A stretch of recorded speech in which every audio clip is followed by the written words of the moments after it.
वश में करने के लिए क्या कर सकते हैं? अगर आप इस कहानी के पीछे के तर्क को समझ लें तो आपका दिमाग काबू में हो सकता है।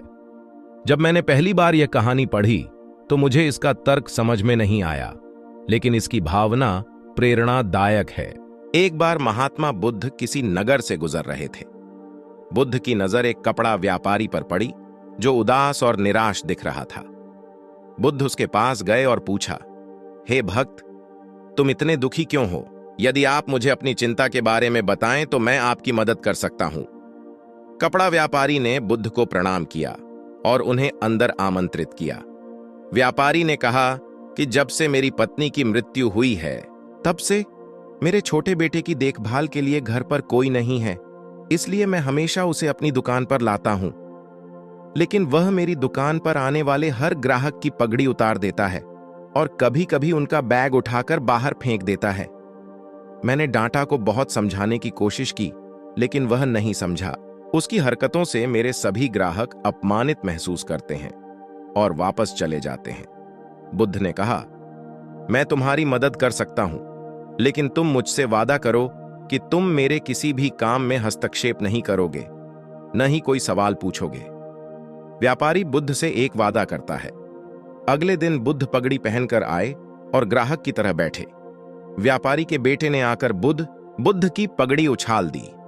महात्मा बुद्ध मुस्कुराए और बोले, बहुत अच्छा, जाओ और वह पगड़ी वापस ले आओ।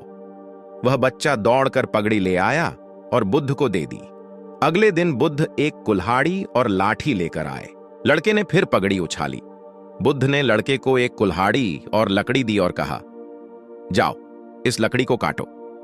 व्यापारी को थोड़ा डर था कि कहीं उसके बेटे को चोट न लग जाए, लेकिन उन्हें अपना वादा याद था।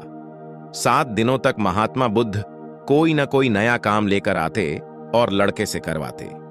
जल्द ही लड़का भूल गया कि उसे किसी की पगड़ी उछालनी है। व्यापारी बहुत खुश हुआ और बुद्ध को धन्यवाद दिया। मैं जानता हूं कि इस कहानी और मन के नियंत्रण के बीच कोई विशेष संबंध नहीं है, लेकिन पहले आप इस तर्क को समझ लें। यदि हम अपने मन को अपने अनुसार कार्य नहीं कराएंगे तो मन अपने अनुसार कार्य करेगा। यदि हम मन को अपनी इच्छानुसार नियंत्रित कर लें तो मन को नियंत्रित किया जा सकता है। मन 2 तरह से काम कर सकता है।